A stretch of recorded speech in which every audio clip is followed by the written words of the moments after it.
Hi everybody. Hi. We are welcoming the beautiful Aminat to join us today. Let's say some hellos. Peter Watts is here, first one in, waiting with bated breath. Oh, I see. I see the comments now. Cool. Yeah. Hi Patrice. Hi Julie. Hi Gerald of Turos Dash. Welcome you guys. So Hi, Julie. Today, our lovely Julie Kushawatz, who's in the chat right now, introduced me to Aminat because she thought that the deck that you are creating is worthy of attention, and I agree completely. Yeah. Thank you so much. Mm-hmm. If it wasn't so important already, just because of what you're bringing forth, I think that art that you created is so important because there's so many layers to it that I haven't seen before in art, and it's magic. Yes. So thank you. Now I'm working with two artists. I'm not the artist, so there's two artists Right. that they're my design. Well, it's your design though, right? My creative ideas and the symbolism. I'm really into symbolism, deep into symbolism. I've been studying symbolism probably since I was like 16, astrology and all that stuff, because I feel as if, and when I dream in symbols as well. So that's what I really wanted to bring forth. And then when I connected back to my culture, which is the West African Yoruba tradition, I realized that a lot of the way that the practitioners and the elders recorded our history and to teach was actually in a symbolic fashion. So once I got those two things together, I was like, this has to go. And then also when I came into the tarot community as well, because there's nothing really more symbolic than the tarot itself. So that's everything just came together for me. So yeah, thanks for that. Oh, we have a few more people popping in. Hi, Jamie, Wandering Mountain Bardic Path. And hi, B. I see B. Let me just close my window because I opened my window because it was kind of like. Okay. Yeah. Hi, Justin Michael. Hi, Betsy Palmer. Well, Happy New Year to everyone. If I haven't had a chance to say it to you individually. Cards just fell. All right, cool. Yeah, I'm back. Yay. Oh, welcome, AAC. Yeah, I see everybody's comments. Hi, everyone. Welcome. Nice. So, can we get a little background into why you started to make this new oracle? Yeah, so the name of the oracle deck is called Iyami or Oracle deck. So Iyami in my native language, which is the West African Yoruba people, like I said, means my mothers. So the reason how this started, like I said, I grew up. I was born here. I was born in the UK, and I grew up in the US. Partially, I went to the US when I was 12, and we left here, the UK. My parents left here for Nigeria when I was 4. So from 4 till 12, I was in Nigeria, West Africa, and then we moved to the US. So I was in Minneapolis, Minnesota, where Julie's actually from 12 till 28. So I would say probably in like 1999 or 2001 or around the 2000 is when I found the tarot community. I had always been interested in astrology because my mom and people in my family always were very interested in astrology. So I kind of grew up with astrology. So when I found this art form called the tarot, I was just hooked. So fast forward to about 2012 to 2013, my first deck, like everybody else, is the Rider-Waite. You know how everybody else, which was like, and so I found the Rider-Waite deck, started working with that. Never really was like a professional tarot reader. Always kept it to myself. Actually, no one knew about that part of myself, which is a very interesting shadow work conversation that I'm gonna go into so I've always kept that side to myself because I didn't think anyone around me, my cohorts, will understand. So I moved from the US to UK in 2006. And then I ran into Julie's work, started seeing Julie's work around 2012, 2011, 2010. I remember when she came out with the Journey into Egypt deck, but I knew of her work before then. So I think she might have came out with that in 2012 officially. So anyways, on the Mahat Tarot I was just so amazed by the artwork. I remember the first card that I saw of her work was the star. And I think the star in the Mahat Tarot, if I'm not mistaken, is a picture of thought pouring the two jugs in like this lake of blue.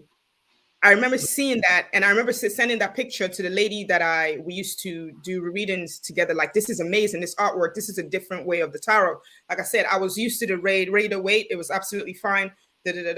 So when I ran into her work and I was just following her, I was like, this is amazing. The way she did the symbolism and everything else. And then when I read her story, it just fascinated me because she tells the story of how she had, encounters with supernatural encounters, and she went back to bring back that information to draw, paint and everything. I just thought that just fascinated me because I've always had like supernatural encounters with the spirit world ever since I was born, basically. But I thought I was like weird, and I didn't think anyone would understand. So I never told. My parents didn't even know. They just knew that I had night terrors.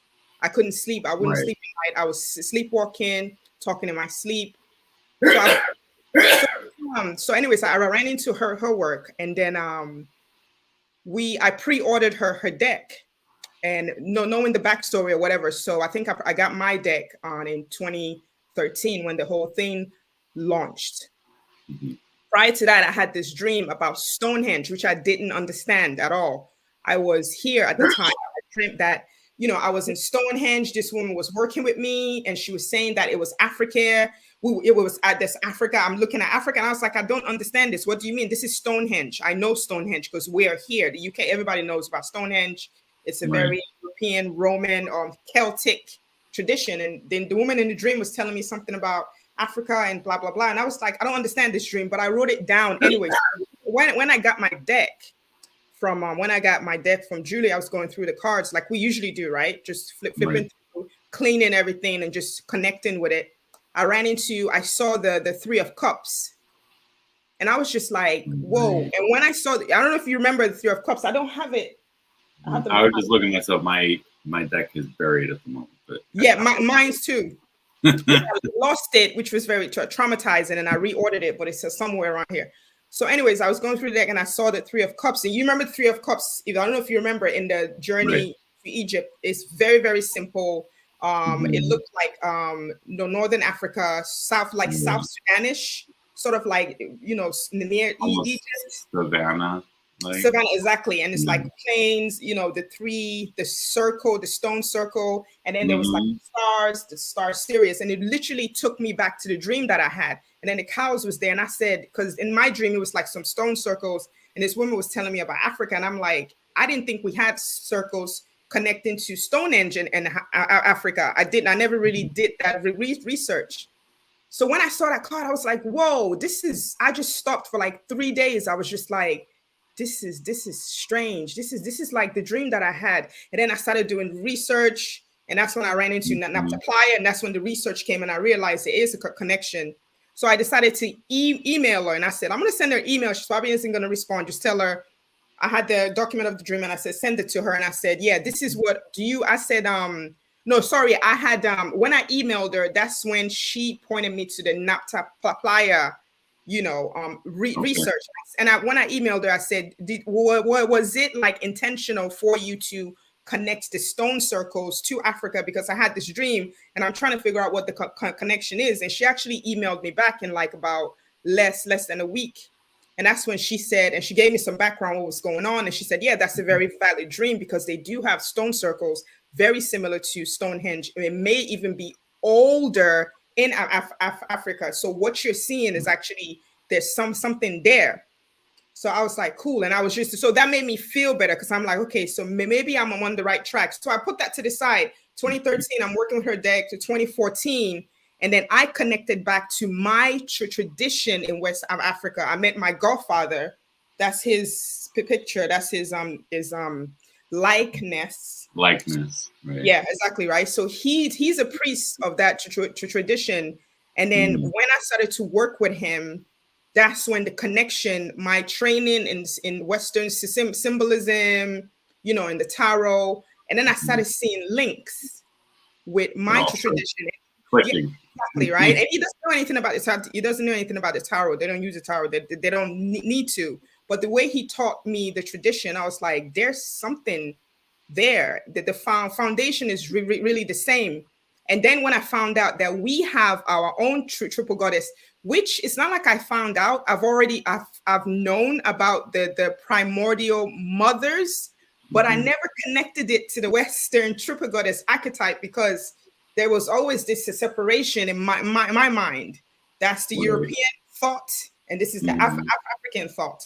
And then once, like I said, symbols was what really brought it together for me. And when I started studying Carl Jung, and you start realizing about, you start studying about archetypes, collective consciousness. And that's when I was like, there's something here.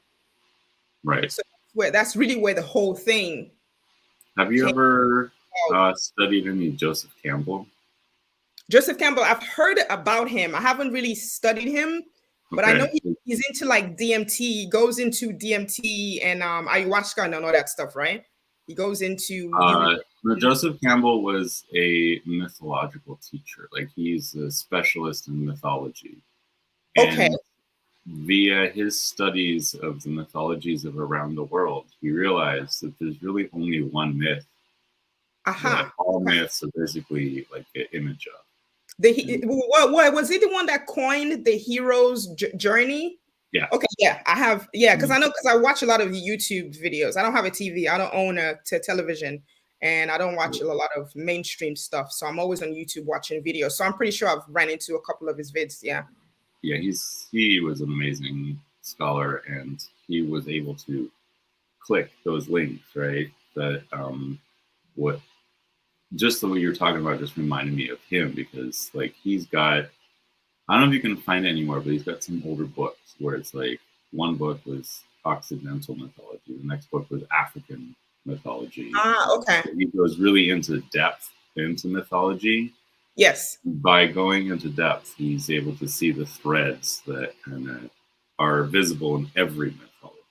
Yes, that's precisely what, like I said, my spiritual orientation restarted in the Western spiritualist community. And I'm going to keep repeating that, because I don't want people to, like, when the people that are initiated on my side, they kind of have a tendency to shun the Western spiritualist community, saying, well, that's not part of our tradition. And some people, this is funny, this is a sidebar, but some of the people in our tradition, the West African tradition, they use the tarot. They use the tarot, they believe in crystals and all that stuff, but they will keep it kind of to themselves, because they don't want the collective to think, well, why are you using the tarot? We have our own tradition. So when I was like, and it feels like I'm coming out, because no one knew that I was even of this mindset. I'm telling you, all my friends didn't know that I read the tarot. You know, I'm a Scorpio. We have like the issues, right? So we know how to do things. Like, I literally kept a secret for 10 years. Wow. So it's like this shadow thing as well that was going on with me that I'm actually working on now to see, that's why I was saying in my first live that it was very uncomfortable for me. But the reason why it was uncomfortable was because the whole process of coming public with this was very uncomfortable. But really, the reason why it's uncomfortable is because I kept that side in the shadows. In the shadows. Yeah. So now that I have to merge the two personalities, it's taken a while for me to get comfortable. But everybody has been so nice, and I really felt the energy in the last live. It really gave me a good start. So it was such a positive reception that I had. So I didn't have a choice. But yeah, you're absolutely right. To go back to what you were saying, that's what I saw. The foundation is really the same. And I started looking at archetypes. I started looking at archetypes in the West African tradition and what I know of the Western. And I said, these things are the same, you know? Right. Yeah. Makes a lot of sense. And as far as the symbolism, I noticed that in your paintings, or the ones that you've had made, they're made of symbols. They're like symbols within symbols, and it's just like these layers. That's Right. it. That's how my mind works. That's what it's like in my mind. No, and it's something that's funny because I recognized it. It's like that's how my dreamscape is like this. When my godfather came to me to tell me to start, because I dream, like when I dream, it's like I'm talking to you. Like my dreamscape, it's more real to me than the real world. And funnily enough, again, a sidebar in my culture, that's not strange. I used to think I was a strange person, but when I started learning from him and I started, learning about the symbols, that there's a saying in my culture that the dream world is the real world, and this world, the material plane, is the dream. Right. So once I learned that, I said, so I'm not strange. So anyways, that's how the way the illustrations are depicted is the way that I saw it. It was communicated to me. So when he came to me, because he passed away 3 years ago, so I saw him dressed just like that with his stuff and everything, and he had the light coming out of his hand. And I know, so this painting, I'll break this symbolism down to you. So basically what this painting is showing you is the darkness behind him is space, the dark matter, the space in which I was in. It wasn't bad, but I couldn't see. So I was growing in the dark, because we all grow in the dark. Everything grows in the dark. But I at the call same that the void. The void, yes, the void. So I couldn't see now. So when he came into my life, when he kind of came into my life, it was like somebody turning on the light in a dark room. So once he came, so the light shooting out of his hand represents the knowledge that he was able to transmit, because he always told me knowledge can never be transferred, it can only be transmitted. So he's basically showing me the truth, so that the light coming out of his hand is the truth. Is the truth. Yeah. I love that. Yeah. So that's why I wanted to see it, because I was sleeping. I was lying in my bed in the dark, and the light, I just saw like a bright light, and I saw him dressed in all white, like he always dresses, and he had his hand out. So that's exactly how the relationship between him and I, the impact he had on my life, was what I'm trying to show. It was very, very traumatic. Don't get me wrong. It wasn't all light and fairies and right. And yeah, it's very traumatic, because imagine trying to wake somebody up that is asleep. Right. Imagine coming into a dark room and the light in your face. It's very like, whoa, what exactly is going on? So it took me a while to understand what he was trying to offer me, because his whole thing was always the truth. That's one thing about him that everyone knows, that he's going to tell you the truth. You may like it, you may not, but that's how he is. Yeah. So that's what I was trying to. So that was the very first. Yeah, it was the very first. Yeah. Very powerful. Yeah. And then the mothers came, or what? Yeah, and then the 3 mothers came. Well, I mean, like I said, I known about them. You read about them, but in the tradition, they are kind of relegated to like a low status, like all. And I ran into this stories, and all indigenous tradition is like the female force was like the founding, the foundation for most thought. If you study any kind of indigenous tradition, you always find like a female. There's always like a female element to it. Like the beginning was female. So in my tradition, it was the same thing. They were there. They would mention them, but they would say, "Oh, don't really go towards them. Don't study them, because they're very uncontrollable." Blah blah blah blah. So when I started interacting with them, I'm going to show you the. So she came first.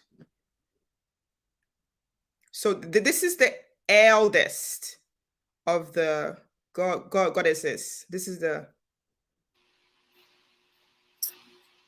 That's the.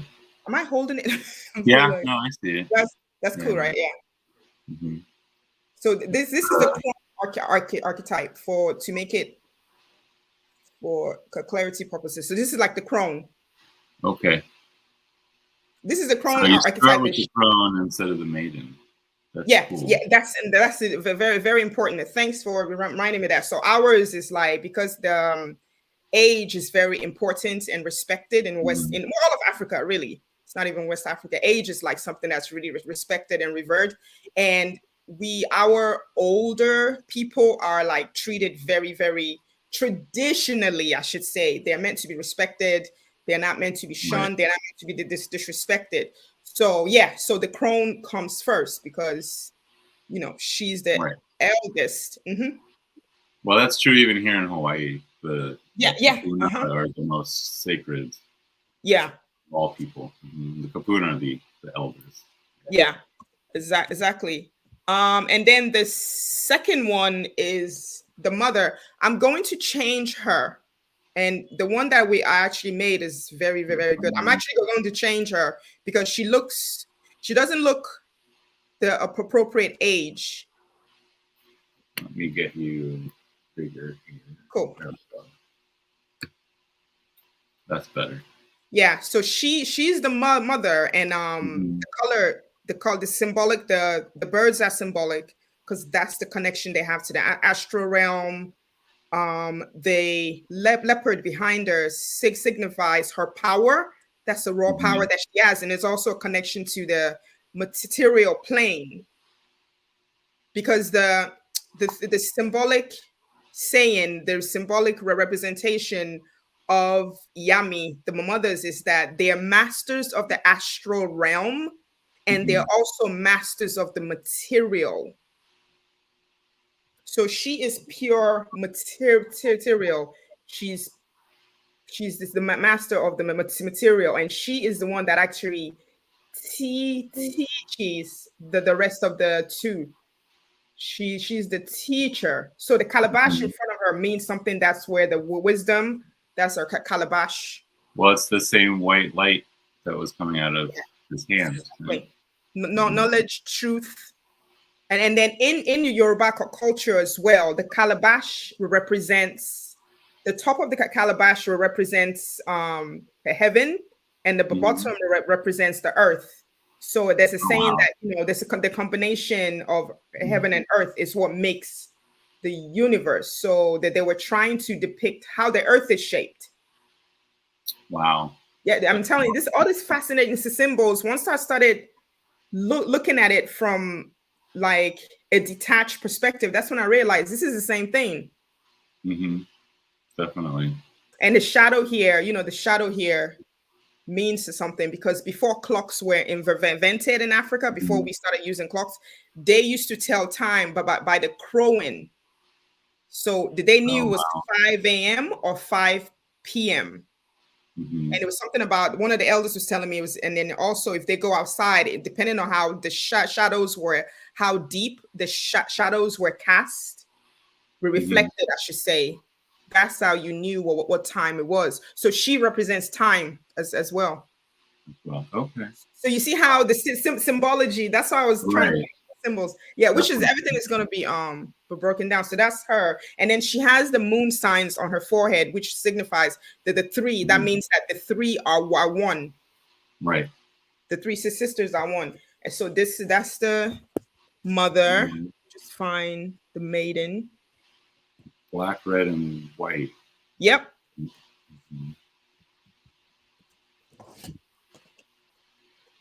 So she's the one. This is the maiden archetype. She's very interesting. She's actually the one that I interact with the most now.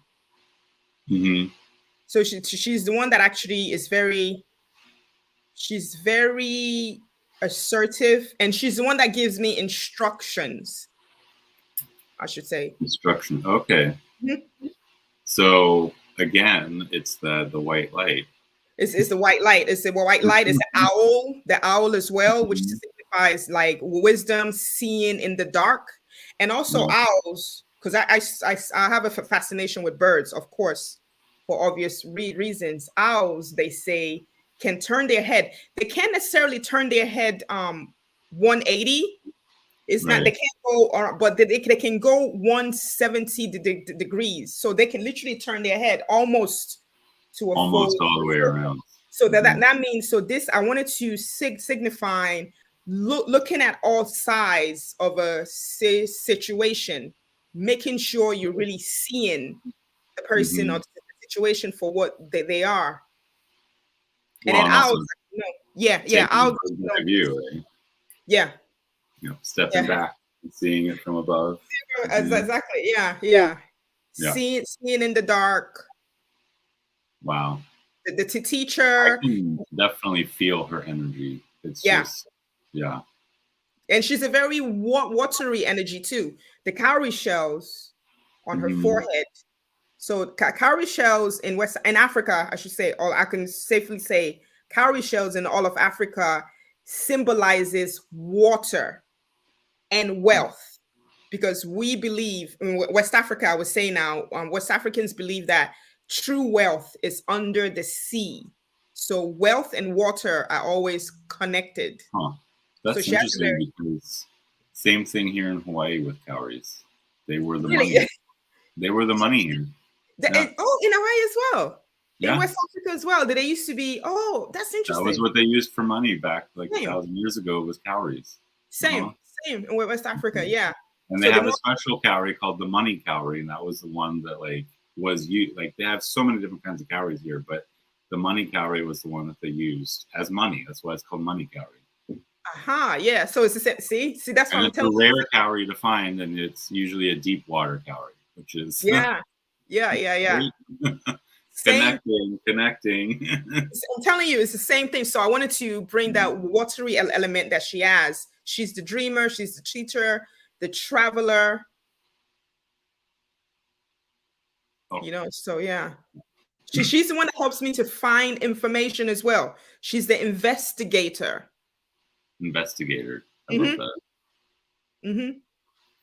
And I just want to thank Jamie. She's putting up the link for the Indiegogo, which is also in the description if you're watching the watch back. Yeah.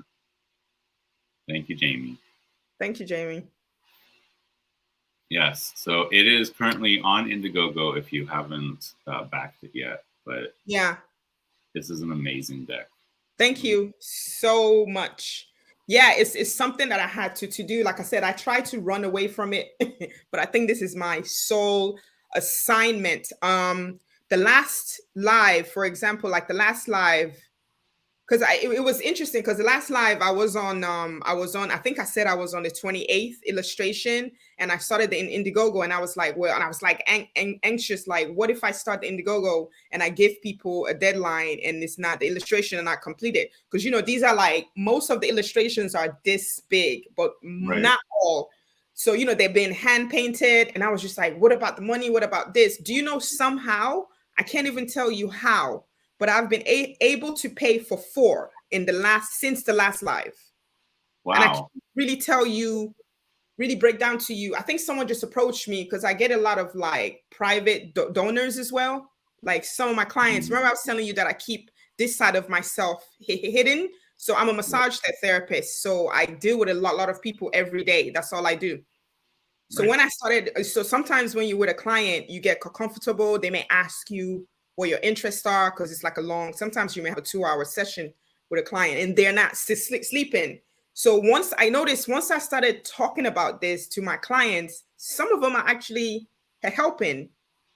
Wow. Now I was able to complete four more. So that was like less than a month for my last live. So apart from the Indiegogo, the donations, like the people that I'm telling, when I'm finally revealing myself to my clients, they're actually really, really receptive. So I'm telling you, it's really an energy from everyone, apart from the money, because money is an energy that's really helped. And the last time as well, since like the positive reception that I received from everyone, and on Instagram is always really supportive, and all the positive energy has actually made me to get even more serious. And the artists as well are feeling it. They're like, wow, this is great. So they're finally understanding exactly what I'm trying to do. Because when I first approached them, they were like, draw what? Do this? What? I'm like, do it. So I'm telling you, it's really the positive energy that I've received from everyone. It's really been amazing. Right. It's almost like you're birthing it, but everyone is creating it together. Everyone, I'm telling you, yeah. Somehow I'm able to like pay for 4, and I wasn't even expecting that because I'm like, okay, it's gonna stay at 28 for a while. How am I gonna pay for? But somehow it just comes. It just comes. So it's just really, really, really, You're up really to good. 32 now. Yeah, I'm on 32. Wow. Yep. Oh. And we're actually working on. That's I'm magic. telling you, pure magic.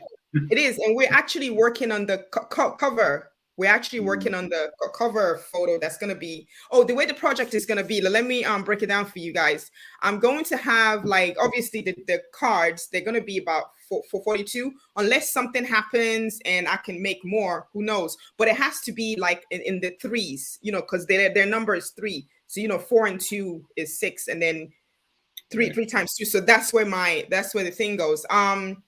So it's going to be 42 cards, and then I will have a mini guidebook to kind of break down the symbols. And then I plan on doing a bigger book, like a textbook, to go into the backstory, like the story I just told you about my godfather. Right. His bigger. So you're going to do a little white book and then like a big white book. Right? Yeah. Okay. Yeah. Very interesting. It's just. So I'm just like, okay, can I have it yet? It's very, very. It's very, very. No, I'm looking forward to it. Can I put you full screen again and have you show some more cards? Oh yeah, sure. Let us. Oh, this is a really fun one. This is a fun one because this one is linked to a tradition we have. So the traditionalist. I remember when I was in Nigeria, and that there's a separation between the so-called educated Nigerians, the Western educated, university educated, and the traditionalists, because the traditionalists have a different type of education. They never went to formal school. So when I was in there, when I was there in the rural areas, you would wake up in the morning and they will always have this greeting, oju which means may the dawn bring you blessings. And one day I asked them, I was like, why do you guys greet people like that? Whenever we wake up, you're saying may the dawn. And they said that, and this is where the law of attraction thing, it switched my brain to the law of attraction. They said, because every dawn, every time we wake up, tradition tells us that you always face the day expecting blessings. So every time you wake up, anytime you can see the sun. So this is kind of like I'm trying to illustrate somebody waking up, looking at your window, and the sun is just up. Sun is up. So because this sun is up, because you've woken up, the traditionalists say that means it's a sign that the day is going to bring blessings. It is. It's not going to. It is. So you're speaking positivity into your day. So whenever you see me, if we were in the same area, the same town, the first thing you say to me is this, like, may your day bring you blessings, and I would say that the same thing. So I really thought I thought that was so profound, and I said that's law of attraction. It totally is, isn't it? It's amazing. I'm telling you, it's I just noticed Gerald is asking, how can we send her money to pay for a card? I think Indiegogo, you can just send money via Indiegogo without having to pledge for anything. Yeah, you can. I mean, if you want to, how can you send money to pay? Do you want a card or do you want an illustration? I mean, you can. I think he's just talking about supporting the deck and like helping. Oh, okay. Right. Okay, yeah, you can if you want to. Yeah, so I would say just go to Indiegogo, pre-order the deck, and there you go. You're helping to create a card. Yeah. So I thought this was so cool, because I wanted to make sure that the cards has light messages, because there's some really heavy, deep messages. Trust me. Like I said, I'm a Scorpio. You know how deep we go. I have to really train myself to not be so heavy. Do you know what I mean? Because some of the messages are very, very heavy, like really, really heavy. So this is like a nice. This reminds me of the sun card in the tarot. And I'll show you another one that reminds me, that puts me in the mind of the sun card. There's a goddess. You're gonna know this goddess, Oshun. She's the one that Beyonce thinks. You've heard of Oshun, I'm pretty sure. She's the one everybody thinks. She's the one everybody thinks Beyonce is trying to emulate. So this is a very positive body. Right? You know, that's when she had the gold, everybody was going, I don't know if you follow, you know, her, but that's what all the kids were saying. Oh my God, that's Oshun. So this is a very positive. So this is a goddess. Her name is Oshun, obviously. It's a very, very well-known West African. If anyone doesn't know anything about Orisha, West African tradition, they would know her. They would recognize the name. So she's a fertility. She represents fertility, money, joy, happiness, kids, having fun, especially having fun. So she is funny. Oh, I see the cowries next to her too. Cowries again. Now the cowries in this instance represents the divination that she rules, because there's a 16 cowrie divination. Oh. I want to learn cowrie divination. I've got a pile of cowries. I'll send you some information. It sounds easy, but it's not. It's very complex. So Oshun is a diviner as well. Oh wow! Okay. You know, she's a healer, so that's why the cowries are there. And the comb. The combs everywhere. Now, this comb symbolism is Emmanuel's, the artist. Because when I saw that he had this design, I had to have it. I was like, this is Oshun, because Oshun we call her the owner of the beaded comb. And that's a symbolism for the beauty that she represents. Right. You know, because she represents beauty, physical beauty, taking care of yourself, makeup, jewelry, lipstick, all those girly things that everybody likes to do. Right. So that's what I really wanted to have, like a fun. She's all about fun. Goddess of beauty. Yeah, exactly. I love that. Exactly. Oh, so I just want to show you something here. Gerald saying, I'm being told to support by sponsoring a card, and it keeps getting louder. I must pay attention. Okay. Oh, Robin's here. Hi, Robin. If you want to, I mean, we can, if you want to sponsor an illustration and you own the original, that's how some of my clients have been able to support. And it doesn't have to be big. I mean, you know, like it doesn't have to be big. I don't have, I wish I had I don't have any illustrations in here. It's in the other room. Yeah. Nice. So Robin says that she bought a set of cowries to start learning the cowrie divination system. Yeah. Very cool. And now Julie's saying Gerald should have you on his channel, which I agree. Completely agree with that.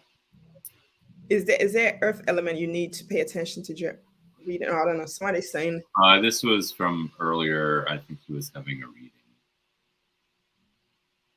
Oh, it's just the earth element. Okay, he had a reading earlier, and they were saying the earth element. Okay. Very cool. Yeah. Oh, there's one that's gonna feature Julie. I can't show it because it was not really Julie. It was this symbolism. It's really weird. That came out weird. It was this symbolism that I got from a dream that involved her, and it's gonna involve a vulture. I haven't made it yet because I literally made it from the last time I had a live with Amber. I had some downloads, so that this one is gonna be exciting. I'm gonna send you a picture of it. Okay, you're gonna love it. So it's really deep. You want to talk about multi-layers symbolism? It's a vulture, a sleeping woman, a hand, 3 o'clock. That backstory is amazing. Oh, I love it. Yeah, I'm telling you. So it's all this is born out of my interaction. This is how my mind looks. This is my dreamscape. Oh, this one is interesting. This is actually me. We used my picture when I was like 7. Funnily enough, that's the only picture that I own. of myself. You know, I don't have any pictures. I have like 3 pictures of myself when I was a child. I don't know why we don't have any. It's just I have a strange for family history. So this is my face. Right. So I wanted this card to symbolize this person using knowledge that they've gained from going into their consciousness. So this is what water, Right. Water, right? And so she's using the knowledge that she's gained from going deep into her consciousness to kind of not overcome, but to understand nature. So she's actually sitting on a leaf. And this leaf that she's sitting on is very important. It's called, I forgot the name of the leaf in English, but they use it for initiations in the tradition. So now imagine how a person is able to sit on a leaf on top of water. That's kind of like impossible, right? That's really impossible, isn't it? It's like the story of Jesus walking on water, but it's like if you look at it in a symbolic fashion, it's actually you going deep into your consciousness, bringing back information to bring it back information to help you to overcome obstacles. So that's what I wanted to signify here. It kind of flashed in my brain was the thought of Shiva sitting in the lotus blossom. Yes. Yeah. Yeah. Wow. Okay. That's actually me. And she's holding a lotus blossom, isn't she? Yeah, she is. So this is called this is water. This is called a water lily, and we use it in initiations as well. I've seen those ginormous water lilies. Those are amazing. Yeah. And the parrot feather. This is fascinating. I have a whole article about this. The parrot feather in West Africa, right? In the tradition, in the Yoruba Orisha tradition. Because I ask questions like, so some of my teachers are like, oh my God, you and your questions, everything that they use, I'm asking why. So when I asked my godfather, why do we use the parrot feather when the initiation to the deity is complete? Because I just was observing, right? And because the last part is them putting the parrot feather here, and that's yours. You own it. Right. And he said, and he said it's because that signifies bringing together the right brain and the left brain. Wow. And so when you merge that together in the metaphysical sense, that's when you become conscious. You become a fully conscious human being. I think that the Hindus call it nirvana, or no, Buddhist. But Buddhist, right? That's when you can see. So you're seeing. So that's when your third eye becomes open and you become completely connected. Well, and you often see the third eye depicted sideways, right? So it's that same shape. Interesting. I never thought. See, I'm telling you, I learn every day. You see that. So when he told me this, I said, this is incredible. So Africans knew this. He's like, yeah, of course, we did. Because like I said, all these concepts, I'm thinking this is Buddhist, this is Eastern Europe, this is Western Europe. Or law of attraction is something that's in that culture. When I was learning about the tradition from my culture, all this stuff that I already knew, I just kept seeing it. Right. So that's why that feather is there. Because like I said, I asked. If I didn't ask, I would not know. Because I'm like, why do we always have a red feather? Why the red parrot feather? Because the parrot is, I don't know. I think some people say is the smartest bird. Yeah. Is it? Yeah. Because I know the crow is kind of like there as well. Crows are very, very, very smart. And ravens too. No, but it's the red. That's the thing that just kind of struck me is the red, because in Hinduism, when I put in the bindis, isn't it always like a red? Yes. Oh my God, you're right. You're right. Yep, you're right. And then also, if you remember the pharaohs, when the pharaohs used to be depicted with snake, the serpent, and the serpent represents wisdom. So it's really the same concept. So in West Africa, initiation really is just bringing those two bodies, your left side of your brain and your right side, your physical body and your spiritual body together. Well, I'm getting Really? I'm telling you, I'm glad you guys don't think, yeah, this is my dreamscape. This is how I dream, Jonathan. I mean, so, and it's really good to be around people that understand. Like I said, Julie was the first person that I connected to. I was fascinated by her, honestly. I was really fascinated by her because for a while I would have the dreamscape, but then I would forget because I'm very afraid. I was always really afraid. Like I said, ever since I was little, I always had night terrors. And the night terrors was just interactions with these powerful visions that I didn't understand. So, you know, I'm going to be scared. So sometimes I was even scared to go to sleep because I'm telling you, so, well, there was this one time that I dreamt I was on the edge of the sun. Can you imagine? I woke up, I literally woke up and I could feel like the warmth of the sun. And I was looking at this bright ball and I'm like, oh my God, I have died. It's just crazy. So when I read about Julie's story and how she goes and she brings back that information and she remembers everything, I was just like, wow, that's really good. Yeah. Oh, Beth just Aphasia Rising says parrot is the smartest animal according to current animal research. Yeah. So that's why West Africans use the feather. It has to be a parrot. It has to be. That's amazing. Yeah. Amazing.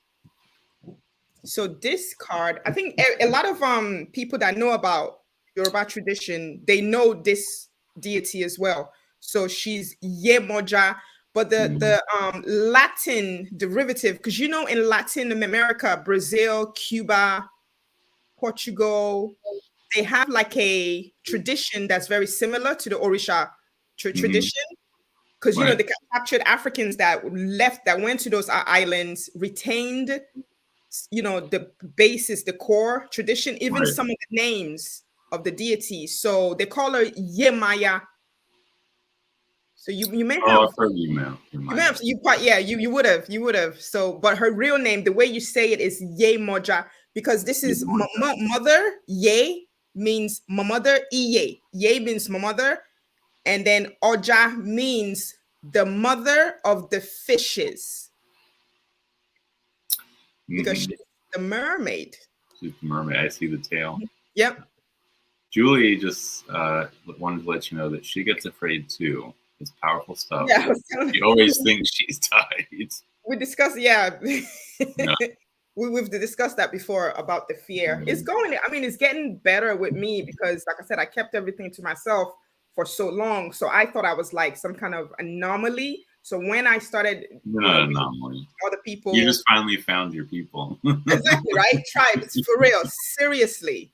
Right. Yeah. Yeah. So she's she's a very fun one too. There's the cowries again too. Mm-hmm. Because she's also a diviner. Mm-hmm. Yeah, that's amazing. Yeah. And she, you know what? She reminds me of the high priestess. Yes. Mm-hmm.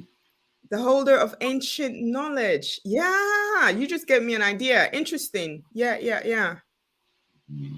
That's fascinating. You just said that. I think you just downloaded something. I didn't say this, and you said what I was gonna say, but then I wasn't gonna say it. The elders say she's actually the one who taught everyone the 16 cowrie divination.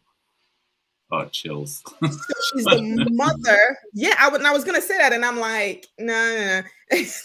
So she's the mother of the 16 cowrie. Wow. Yeah, so that's with the high priestess. Yeah. Mm-hmm. Interesting. Wow. You're right. Oh, chills. Mama wants to know: have you gotten in touch with Queen Aset? Queen Aset, is that Oya's girl? Yes, we were talking on Instagram, and we were gonna set up something. So when her schedule is free, I have. Mm-hmm. Mm-hmm. And Julie's having chills throughout the whole thing. Julie is amazing. I'm telling you, Julie is like my unofficial mentor. I'm telling you. She's Well, I think it's official now.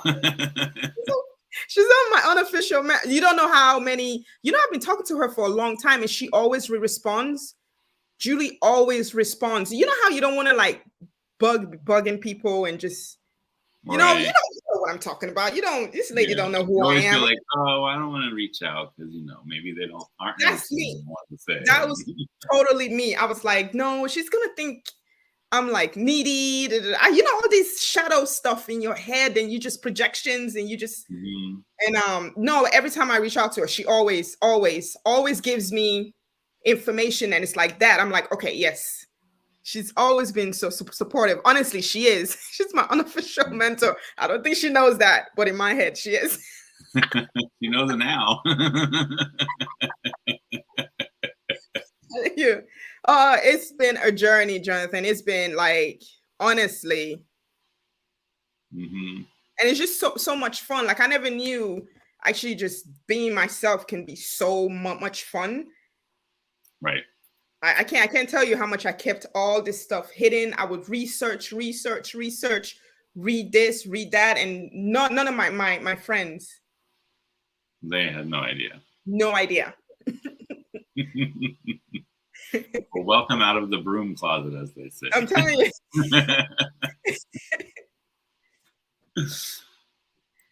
There was one image I saw recently on your Instagram. It was what was the name of it? It was the one. It was like the marketplace. I even commented on it. Yeah, that's actually Emmanuel's own. Because he's a full-time painter. But I may use that. You're good. I may use that because I need a marketplace. Remember at the beginning of the live, I was saying that the dreamscape. When I was saying Yoruba culture says the dream world. With the way the saying actually goes is because we speak in. Even the way they speak to you is very symbolic. The saying goes in English, the world is a marketplace. This world is a marketplace. Our real home is in heaven, is in the spiritual realm. So you're just here in the marketplace to buy and sell. That's all this world is. This is an exchange. It's like, it's very busy, as you can imagine, the marketplace. So I had to have that illustration. So I was just having a conversation with Emmanuel, the artist that you commented the other day. I was like, I need a marketplace. There's no point in me doing a new one. How about, can you send me a couple of the pictures? Because he draws marketplaces all the time. So that one that you commented on, that's his work. So I'm trying to convince him to let me use that. So, Oh, I guess I'm plugged in. Plugged in for real. Yeah. Oh, and Peter brings up, I loved it too. This was a really good one, Peter. I never knew that being myself could be so much fun. That's fun. A quote for a lifetime. It's fun. It's fun. And Julie says, because talking about this stuff is my life. That's how I feel. Yeah, and Julie's definitely cool like that. Oh, do you have any more cards you wanted to share with us? Another one, an interesting one. Let me see. Oh, this is the one. You may like this. This is the divination that I was telling you. The 16 calorie one. Yeah. So I think calories that look like that. Yeah. So this is going to represent the messages. You go to a spiritual advisor. Is that definitely saying that? And then the moon, this is symbolic because the moon phases is the 13 moon phases is how is the traditional calendar. This 12 months thing that they don't recognize that. So every 29th day on the new moon, the traditionalists, even till today in West Africa, they do a collective reading. So they have to do the high priestess or the high priest of that group of the community sits down with everyone under the moonlight, and the shells are thrown, the cowrie shells are thrown, and then whatever messages comes out, that's the collective message for that community that's going to last them for the next till the next new moon. That's amazing. Yeah. And again, it touches on that high priestess energy. Yep, exactly.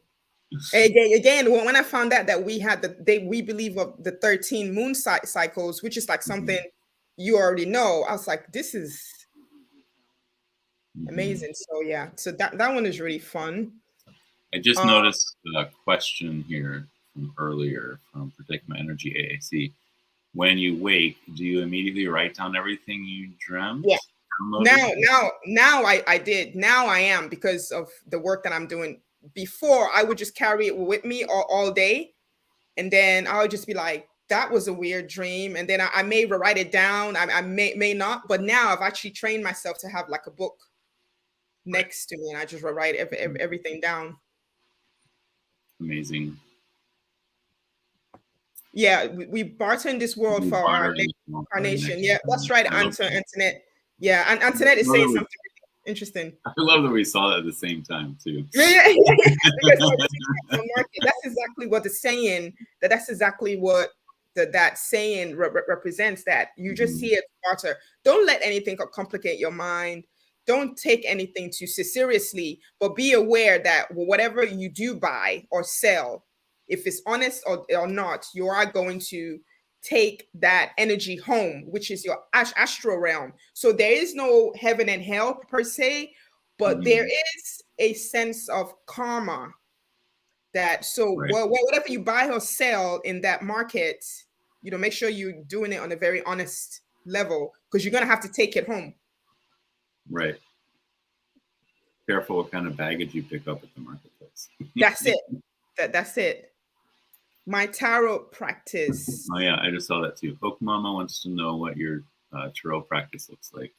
It's just, it just really depends. I used to be really structured, where when I wake up, before I leave for my day, I would do like a Celtic cross just to see what to watch out for on my day, because I deal with people so much. I'm touching people every day, and then the energy, and I'm so like open to everyone. Sometimes it can be overwhelming. So I find the tarot really grounds me, and it helps me focus on what I should focus on, what I should expect. So I used to do that every day, but I haven't really. So it really depends now. If I feel like it, I may just, do a spread. If I don't, yeah. I think we all go through phases like that, where it's like we do something like every day religiously for a long time, and then we kind of fall out of the practice, and then it's just like, yeah, I guess it's been a few days since I grabbed my deck. Let's see. I know. I used to carry around a deck with me. I used to carry around the Rider-Waite deck with me in my purse, and Julie's deck. When I found the Rider-Waite, I don't know, it's weird. Oh, I'll tell you a story related to that.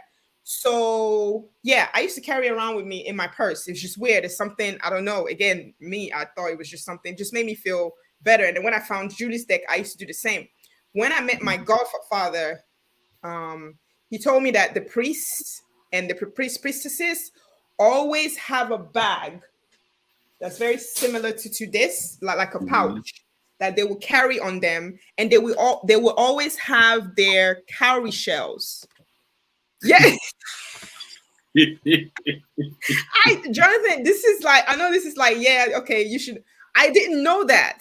All I know was I have to have my tarot with me. You know how you do something like, no, I need to do this. I don't know why, but I'm just going to carry my cards with me. And I'm not doing anything with them because I'm not a professional reader. I'm not going out there in the market. I just had to have it with me everywhere that I went. And then when I met him, he was like, yeah, it's because you were really a priestess. You were probably a priestess in your other life, and you're just continuing that behavior.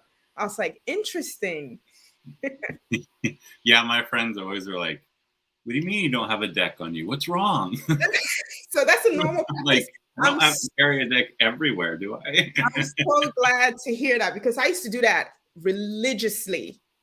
I will have it because it's easy to slide in it's easy. It's just there. It's there. Right, you just have it. So, yeah. Oh, hi, Sheila. And then Robin says, yes. Oops, jumped here. Your guides are guiding you.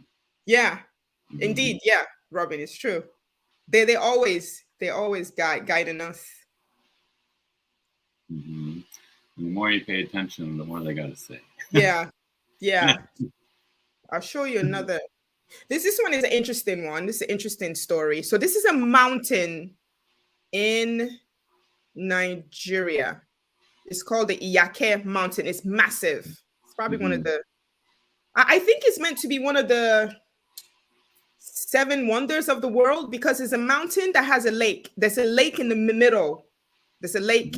It's a suspended, yeah, they call it a suspended lake, and they don't understand where the water comes from. Oh, wow.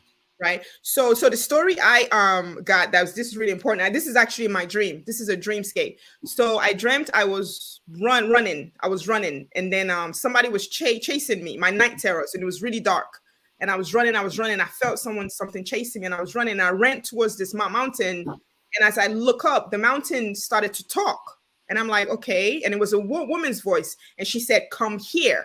And I was like, where? And then all of a sudden the opening happened. And then I was able to go into the mountain and I was safe. So when I woke up, so I had this name on my mind and I researched it. So it's a real mountain. So because I know the traditionalists that live around there, everybody knows the story. So I started researching like, what's up with this mountain? What's the history? This is the dream that I had. So the story behind this mountain, this is a real historical account. When the wars in that area of Africa started, when it was really, really bad, many people that lived around that mountain would run into it. So, and anytime you ran into the mountain, the people who were chasing you, the warlords, whoever they are, could not find them. So what ended up happening is that some people in the surrounding areas, they actually made towns. They actually made settlements in the middle of that mountain. And the mountain, they said, the elders said, is actually connected to Yemoja, is connected to her. So they think this mountain is an aspect of her because she represents the mother as well. She's protection. Because don't forget, there's water. So that's where the people. So I wanted to have like I wanted it to look that way because I wanted it to look like the spirits of the people that used to live in that mountain going in that area of safety. So this one is going to represent protection of the mother. Yeah, that's powerful. That image is gorgeous too. Yeah. Thank you. Yakai Mountain. Wow. And the name itself means Ya means mother, and Ke Yakai, it actually kind of translates to the mother protects. Yeah, so this is one of my dream. One of the things I love about the artwork that you're having created is the texture in the artwork. There's so much texture and everything. That's actually the style of the two artists. And I'm telling you, it just so happened that when I found them and I saw the way their style, I said, this is it. These are the two that I have to work with. Yeah, that's totally their style. And it's amazing how well their artwork just kind of meshes. It does. That everybody says that because they don't believe that it's two different people. It is actually two different people, but it looks like it's one person, it's one artist. It's two different people that don't even know each other, but they are both self-taught. And yeah, it's really yeah. My manual is the one that is the artist of this one, and then Olu is the one is this one. So you see how similar they're very similar. And it's not like that they went to the same training facility, school. They just happen to have the same style. They're just listening to the same guides. Yep. Very cool. Well, we are just past the hour. If anyone has any more questions, now is the time to ask. And if you haven't yet, the link is in the description. Jamie's also posted it several times in the chat. Please go and support Aminat by backing the deck on Indiegogo. And there's also a spot there if you want to just donate. That's also available. So I want to thank you so much, Aminat. This has been Thank you, Jonathan. a pleasure. Yeah, amazing. Thank you so much. Thank you guys for your positive energy. And I enjoy your channel a lot as well. I've been watching videos like I was telling you. Yeah. The videos are very, very Thank interesting. And Julie says, this was great. Yes. Julie is the one that connected us. So if it wasn't for Julie, this might not have happened. Exactly. So how long have you lived in Hawaii? We've been here over 11 years now. We did have a little blip when we moved back to the mainland for a little bit. That's because our friends who grew up here told us not to let our son grow up here because he wouldn't get a good education.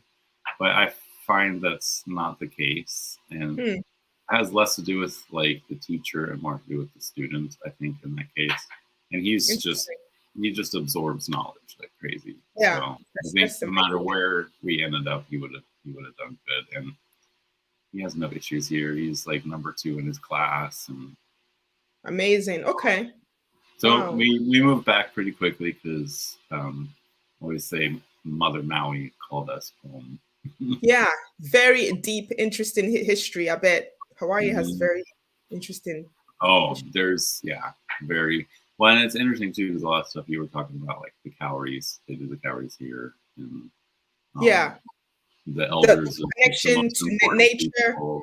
The connection nature to nature is so important. So, yeah, when you're on an island in the middle of the ocean, you got to be very careful how you handle nature.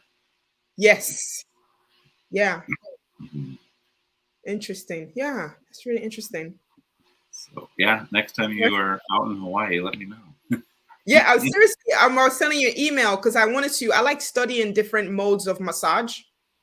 So it's a massage, lomi, right? I wanted to come out. There was a time like 3 years ago, I wanted to actually come there to learn. Yeah, there's a good massage school here on Maui too. Yeah. There was a time that I actually wanted to because it's such a flow. It has such a flow. It's a flowing massage for sure. This is like dance. It reminds me of dance. So and it involves the whole body. It's not the whole just body. It's not just the massager using his hands. No, you're using using your body. You're using the arm. You're using like all parts. Yeah, it's really cool. Don't think that my dog is being lazy right now. Okay, so tomorrow, actually, speaking of Amber, I will have Amber on tomorrow at this time, and we are going to chit chat about her new wearable crystal grid necklace I made her that she's actually been wearing ever since she got it. She hasn't taken it off since she got it. Seeing that, I saw the grids that you made. I'm obsessed with crystals as well. Yeah, I'm gonna tune in. Yeah, because I think I finish at 6, so I definitely will be here as well because I want to see that. Yeah, I have a playlist on my channel specifically for the wearable crystal grid necklaces. So there's a few videos in there. I have one where I have people who own the necklaces came on and talked about it. I have a couple. Well, there's one where Deanne, Blue Crescent Tarot is her channel.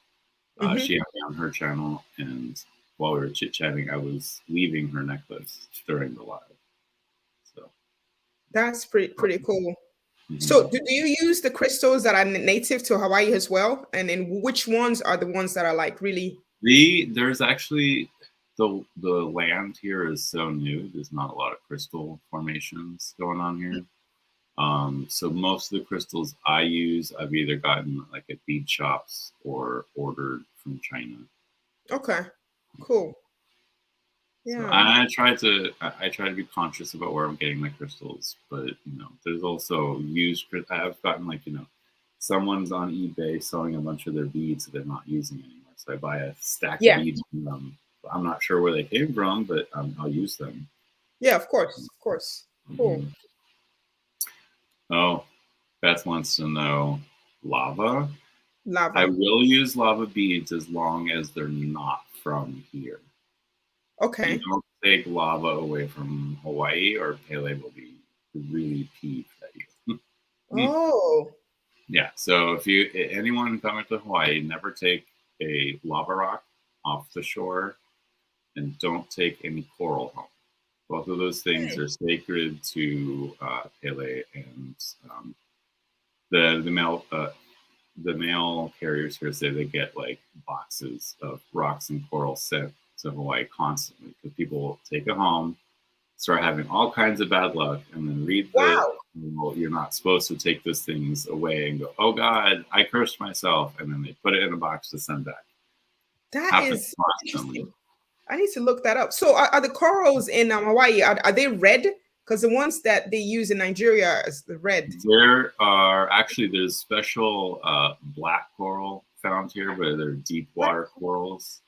There are the reds, not really so much, but there's definitely the black coral. Hawaii is famous with black coral. There's a white coral. There's a green coral that they found here. Yeah, there's definitely a ton of different kind of coral. That's good information to have, because if I would have went to Hawaii, because I would definitely be like lava rock, coral. I'll be taking it with me. I mean, if it's in the store and it's like all packaged to be like bought and taken, that's one thing. But if you're just like, at on the beach and you pick up a chunk of a lava rock, you put it back. Wow, I need to read more into that. That's interesting. Mm-hmm. Oh my God, Beth saying someone sent her lava once as a gift when he visited Hawaii, and she freaked out.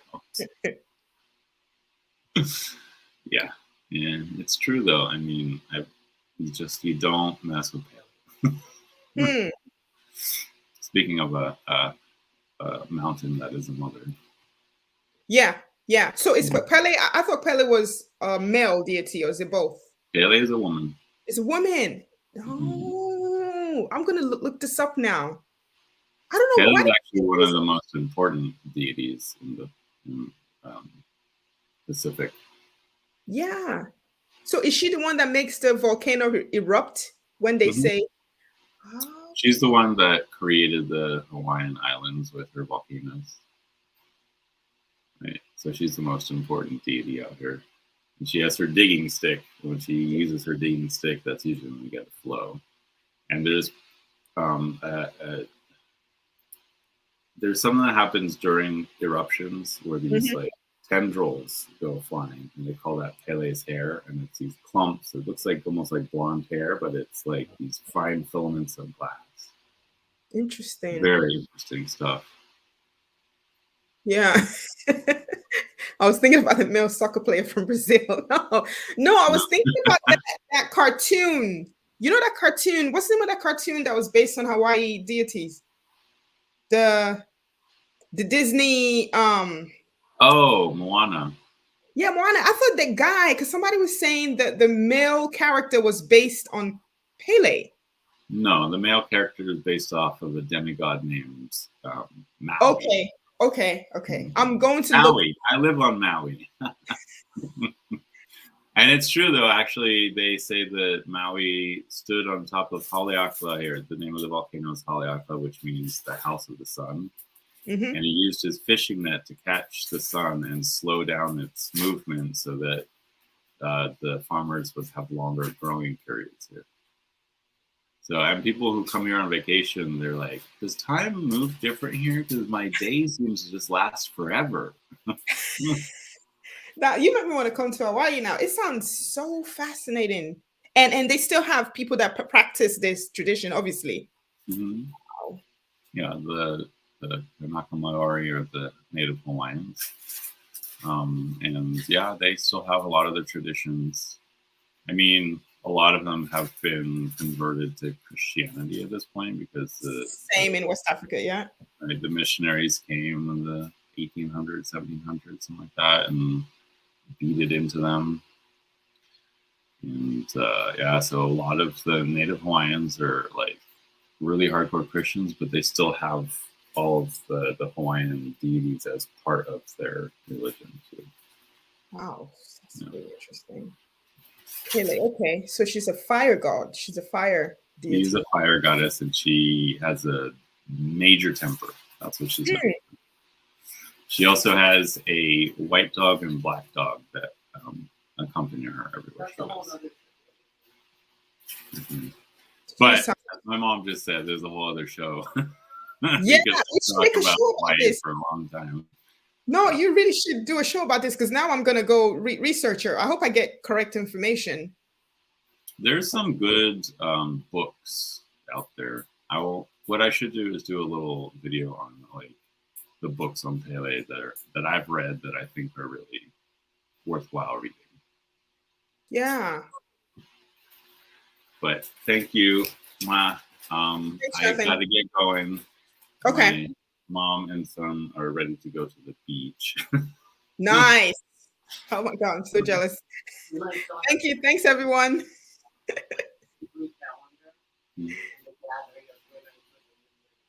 Oh. So my mom says one thing you might want to look into is the 13 months of the Jewish lunar calendar, and the gathering of women for the new moon. Okay. In the Hebrew calendar. I'll get into it. Look into it. Thank you. Thanks, Mom. Yeah. Thanks, Mom. Bye,